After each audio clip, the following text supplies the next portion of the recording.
Hey guys, I'm Jacqueline over here at homeschoolhangout.xyz, and today we are talking about homeschooling in California, 10 pros and cons of homeschooling you need to know. If you like these kinds of videos, do me a favor, thumbs up, like, subscribe, ring the bell so it'll tell you when I make new content. Find me on all the social medias, Homeschool Hangout XYZ on TikTok, Instagram. I'm Nerd Mom on Twitter. But Homeschool Hangout group on Facebook, all of it. Links are in the bottom. Let's get into it. So everything in the world has pros and cons, and I will be honest, I have a script for this. Homeschooling, no different. So we're going to talk about 10 pros and cons, 5 of each. But first, we're going to go through the cons. Just hang in there. There is going to be 5 related pros, and it'll shed a little bit of light into the challenge, darkness. I don't think it's darkness, grayness. So let's get into it. First con, you must make all the educational decisions. Yeah, that's it. You are pretty much in charge of every aspect of your students' education, time, life. It goes from just being a parent to being everything. And one of the wonderful things about homeschooling in California is the fact that you only have a handful of subjects that you have to cover. Very few. But how you do it, the depth to which you do it, the regularity, the frequency, all of that is up to you. That means you're in charge of researching, evaluating, finding, and paying for, if you are a private affidavit homeschooler in the state of California, everything. Now, that may seem like a huge weight on the shoulders of a homeschool parent. It's even up to you, how much time you spend on a subject, how much time they spend on school every day, what days they do school. Do you school through the year? Do you have to start at 8 o'clock in the morning? Do you have to start in the morning at all? What if you want to work in the morning? All of that. How much playing? Should they get everything done first? All of those questions. Those are questions I hear from parents all the time. And I understand. One of the cons for homeschooling is that weight on your shoulders. There's no denying it. 2, they're there all the time. The children are there. They're there. You don't get to just drop them off for hours and do your own thing, be that work, be that working on the home. Not saying that parents who do aren't doing anything, but they're there all the time. Yes, as homeschoolers, they can have classes outside the home. My kids, literally while I'm filming this, my high schoolers are at a class outside the home right now. But it isn't the same, especially when they're young. You have to figure out where they're going to be when you have things like doctor's appointments. If you ever want to shampoo the carpets, which, I just recommend avoiding at all costs anyways. But what do? Do you want to work? Are you going to work in the home? How do you handle the kids so you have quiet? Do you get a sitter? Do you send them to a daycare for a couple hours? Do you want to do a women's Bible study at church? That was one of the challenges I found, is because most women's Bible studies meant for stay-at-home moms have childcare up until about 5. And then it's really hit and miss. Not to mention, there might be a time in which you just want to, go for a walk alone and take a nice long shower, whatever. You got to figure all that out. 3, it can be really hard to make neighborhood or closely located friends. And when I say that, I mean, yes, you have neighborhood kids. And I am not saying that your homeschool kids should not play with public school kids. I am not saying that at all. But those public school kids don't really know your kids either. They're in public school all day. And I was really thinking about it because we struggle with that in our neighborhood. One, we just don't have a ton of kids to begin with. And they're all in school and activities with other kids. But I think about my next door neighbor and childhood best friend. We moved in right before first grade started for me, and she and I just decided we were going to be best friends. That was it. But she went to a Catholic school until 9th grade. And it was kind of hard for her to get to know the kids in the neighborhood. I went to school with them, and I would introduce her, but she didn't know kids in the neighborhood the same way I did. She knew the ones on our street, and then once she came to our public high school, things changed a little bit for her. But even with that, it's just the fact that she was somewhere else from 8 to 5, because then she went to daycare. So one of the challenges is not that your children won't have friends. Not that your children don't have friends. Oy vey. The challenge I have right now is all my children's friends live on the other side of town. And not completely on the other side of town. And we're in a relatively small town, so it's 20, 25 minutes away. But you don't have the same amount of just like go outside and play with the kids outside next door. Whereas I let my kids go outside. I let my kids go for walks by themselves. I kind of have not free range kids, but or anybody who's always been welcome to play in my backyard. Even in our last house where we had a lot of kids in our neighborhood, because my kids didn't go to school with them, we just didn't know them the same. I mean, I didn't know the parents. A lot of that stuff. So, that can be a challenge. It can be a challenge. 4, they don't have as many opportunities to win awards and honors that look great on college and job applications. It's true. Your kid is probably not going to win Reader of the Year list for Clovis Unified. Okay, I'm a nerd. I got it. Or the principal's honor roll. They're not necessarily going to get on a varsity team so they can say they lettered in a sport or be the best in the district for anything.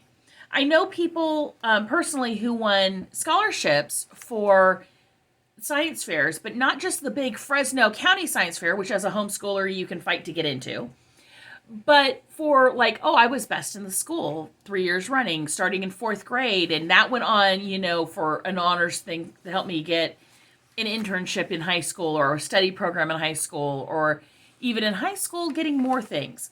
Not to say there aren't science fairs, not to say that you can't get them into the Fresno County Science Fair if you want to, but you don't have as many of those little school ones of the kids that frankly are just a little easier to put on your why you should get a scholarship list, why I'm awesome list. Saying you're the best in a homeschool just doesn't quite have the same gravitas as saying you're the best at Clovis West. It just doesn't, or Bullard, or Roosevelt, or any of that. The 5th one, kids feel like they're missing out. Now, this isn't a quantifiable thing, but every homeschool kid has moments of feeling they're missing out. They do. Even if they're wrong. My kids would say when they were little that they wanted a school bus when they outgrew the minivan. Yes, they were sure that they were going to outgrow the minivan and then they wanted a school bus because they wanted to ride around in a school bus. Anyone who's watching this who rode around in a school bus understand that while we may have had some fun moments with our friends, school bus transportation was not the height of living. It was cold and uncomfortable, and as a parent, kind of nightmare-inducing with the lack of seatbelts. But they'd seen the school bus in the neighborhood. We lived walking distance from a school there, and we're walking distance from schools here. And it was just part of that experience they didn't get. They loved the idea of going to a cafeteria for lunch. Not necessarily having lunch with friends, but like going to a cafeteria for lunch. Even though they understood, because I took my lunch all 12 years that I was in public school. Occasionally there might be a hot lunch, but my parents were not hot lunch buyers, and neither would I, frankly. They knew that. They knew you'd have to pack a lunch bag and go in and sit on a bench. I don't know, but they loved the idea of it. But then there's recesses and yearbooks and Valentine's Day parties. They get it in homeschooling, but because they hear about school and how school's different, it doesn't feel the same to them. Even if they're not really missing out, they're never going to know, and they might always wonder. That's the reality. The reality is there is this ethereal thing they've missed out on. I'm still in my 2023 of sickness, sorry. But now we're basically going to go to the pros of homeschooling. Now, many of these are basically the cons, but with a slightly different twist. I admit it. You got to look on the other side of the coin. But as parents have told generations, your views may change based solely on how you look at things. So let's look at things slightly different. Your children will receive a personalized education. It will be bespoke to them. Since you make all the educational choices, you're going to make the ones that work for your kid. Is that math book not teaching in a way your kid understands? Ditch it. Is that English book? Boring. Most English books are boring. I'm sorry, I love to read, but most English books are boring. Don't finish it. Are they or you not morning people?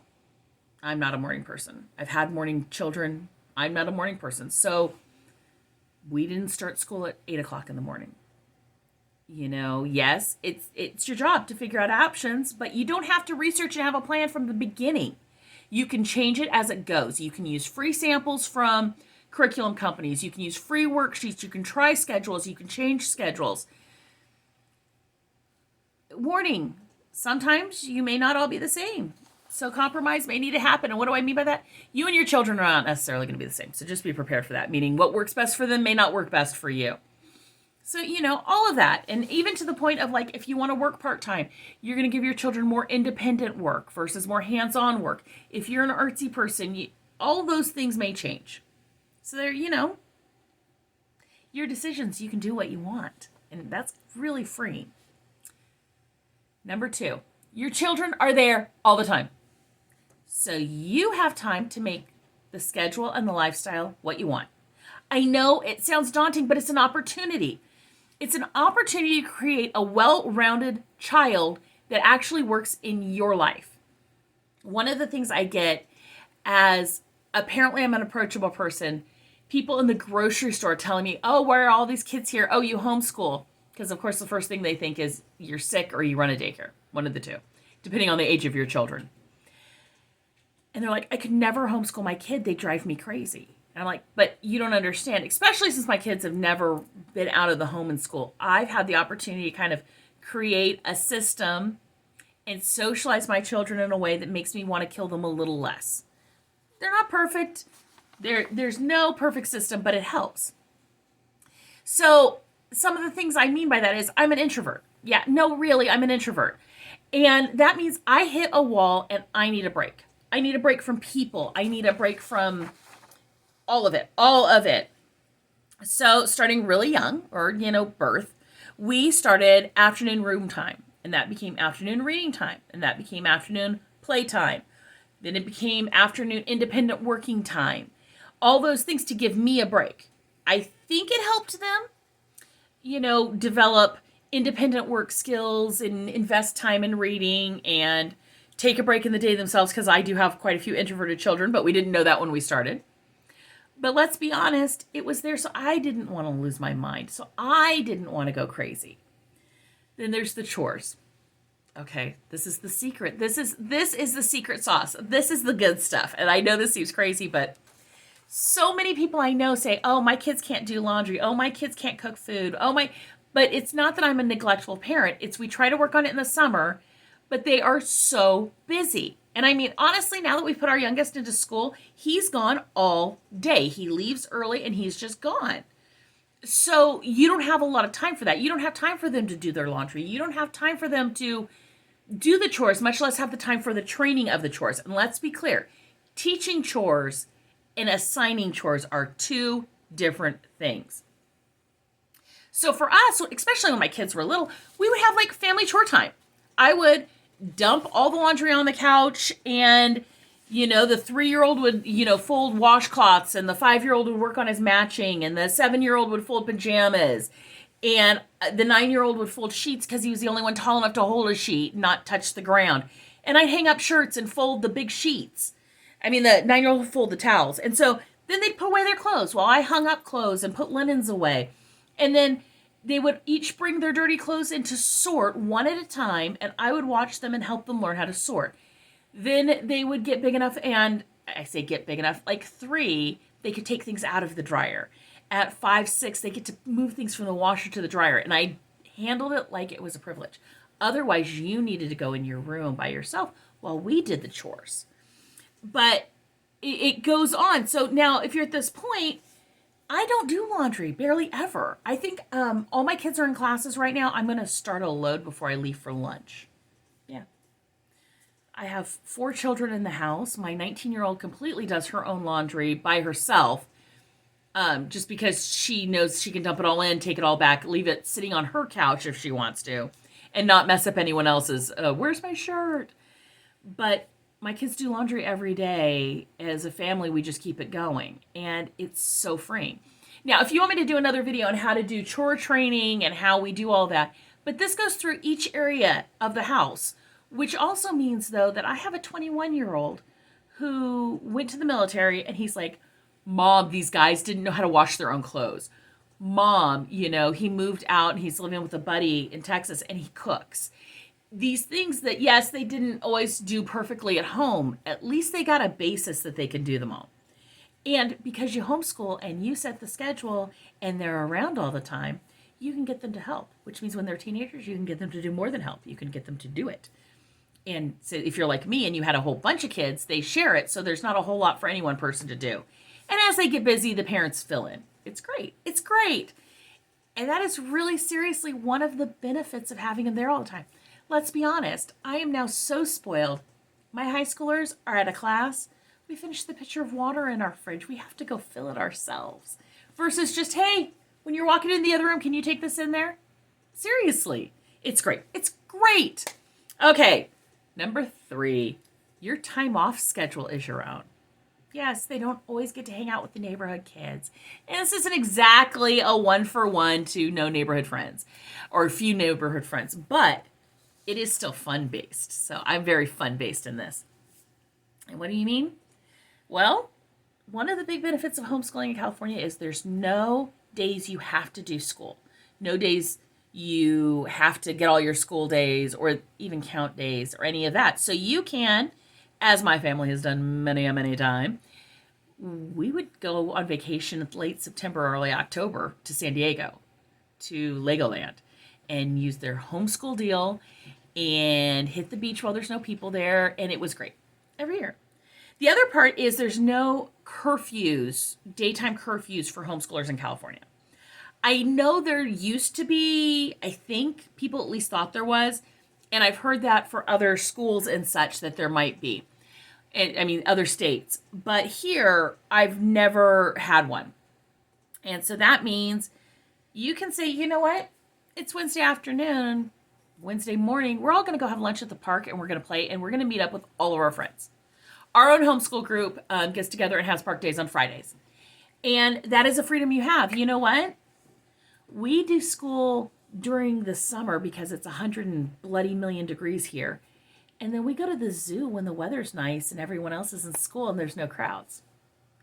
It's great. We go to the movies on Tuesday afternoons because that's the deal time. Or not just the deal time, but the deal day for AMC cinemas. And you get Tuesday bargain movies. And we just make sure that we, if we can work around my husband's schedule, that's what we do. It's great. Better hotel rates, fewer crowds, so many pluses. I love it.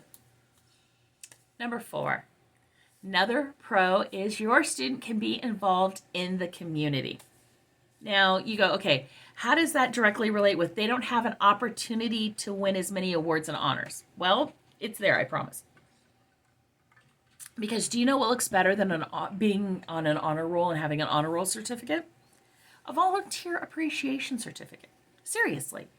As a homeschooler, your students have the time and availability to volunteer in organizations that mean something to them or your family. Do they love animals? They can go volunteer at an animal shelter.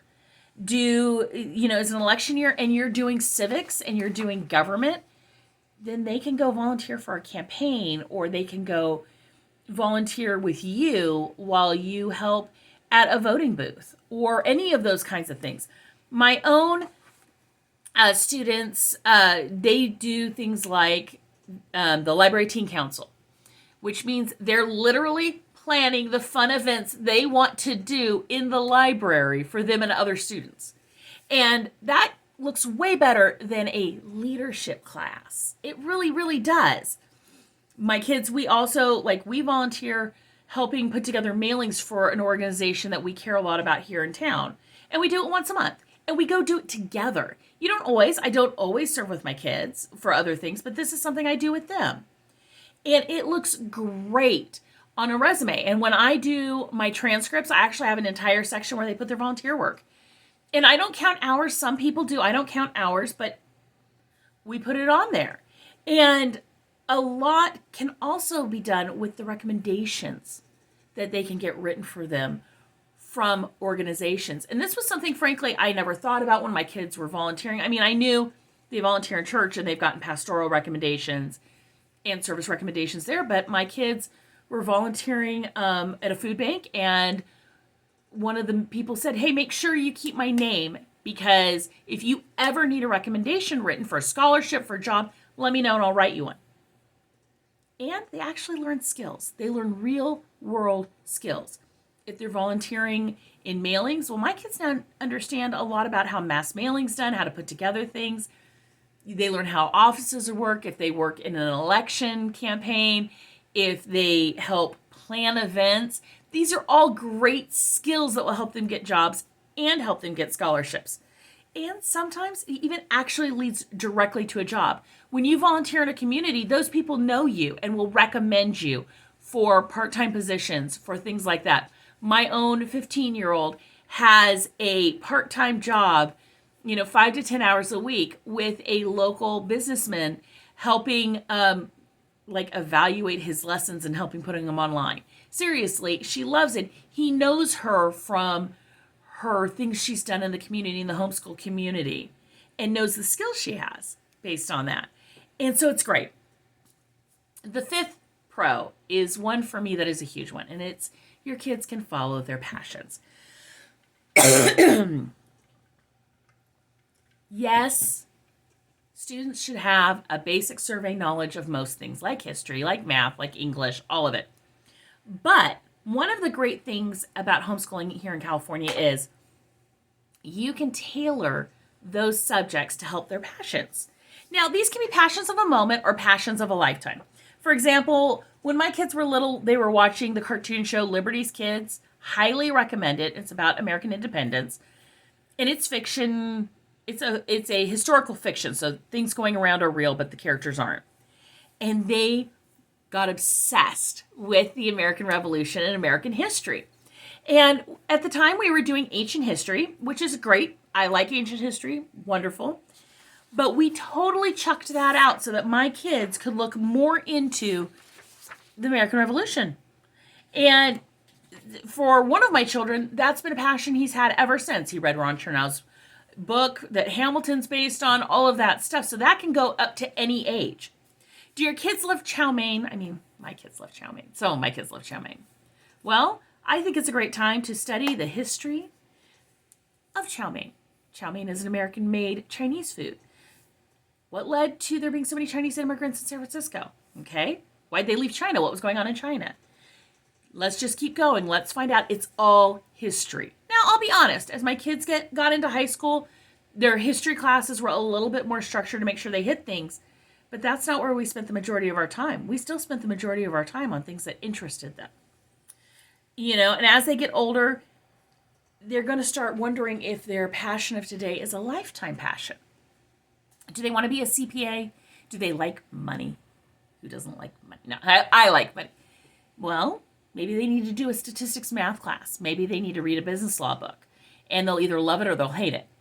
Do they love cars? Not everything has to be college-based. Do they love cars and think they might want to be a mechanic when they get older? Well, what do we need to do about that? So, and I've literally got a thing. Let's learn about how to work a car, how to read some manuals, watch some videos on YouTube, maybe find a mechanic that they can shadow for a while. But then beyond that, let's talk about the cost of parts and the whole idea of parts and labor and what do you need to charge in order to make a living and what does that living look like? Wait, in your calculations, did you account for insurance? Because what happens if you break someone's car or somebody gets hurt in your spot, okay? How about automotive certifications? Did you know that there's a group that does automotive certifications and tests that they can take? Now, if they spend a year, let's say they spend an entire year of high school learning about this, and at the end of the year they hate it. One, they didn't waste a year in which they had to pay rent and live on their own. So right there, saving money, saving time. They're young. They'll find something else to do. But then seriously, they've learned the logistics of how to make a car work. Well, if they had any interest in that at all, one, it's science, fluids, mechanics, oils, all of that stuff can be transferred into something else. They've learned a lot about business and cost analysis and time analysis. They may have also just actually learned how to fix their car, so while they don't want to be a mechanic, they can change their own oil when they're on their own. These are all wins. You don't have to lock your child into something of, this is what they're going to do for the rest of their lives. They can take that time and maybe it might save them some college classes instead of changing their minors 10 times. Maybe I just know people who did that or went to college and then ended up doing something that didn't need college ever. They can find those passions. And even if some of those passions are things they don't want to do, but are just things that interest them. My son is a salesman, but he loves history. Okay? Knowledge is knowledge, and he can store that. I went into computers, but I loved business. Here's the one that you may or may not know about me. I grew up with a mom who was a criminologist and who went to law school. I love Supreme Court law. Yeah, it has nothing to do with what I do in life, but it is a passion. And I got to start on that passion and learning about that passion as a child. And, maybe I'll go to law school someday, maybe I won't. But it is something that feeds my soul, which isn't that what we want our kids to learn anyways? Having interests, having things. And the number one thing they do in all of this is they learn how to learn. They learn how to find information. They learn how to teach themselves. They learn how to become whatever it is they want to be. And what more can we hope and pray and plan for our children when we homeschool them than that they can learn how to learn any skill they want to learn in any time. So, what do you think? These are just some of the pros and cons. They are by no means inclusive of everything. They're not exhaustive. But, this is some of the things that I know parents are worried about and look at. On the whole, I think it's a win, but it's not always a perfect fit for every child. I have a child who's currently in public school for a variety of life issues. And you can see other videos that talk about that. But yeah. So what do you think? What other pros and cons are you facing, and how can I help you with that? Let me know down in the comments. Share this with somebody who either thinks you're crazy because you're considering homeschooling or is considering it themselves. And please let me know what you think, and I'll talk to you guys later. Bye.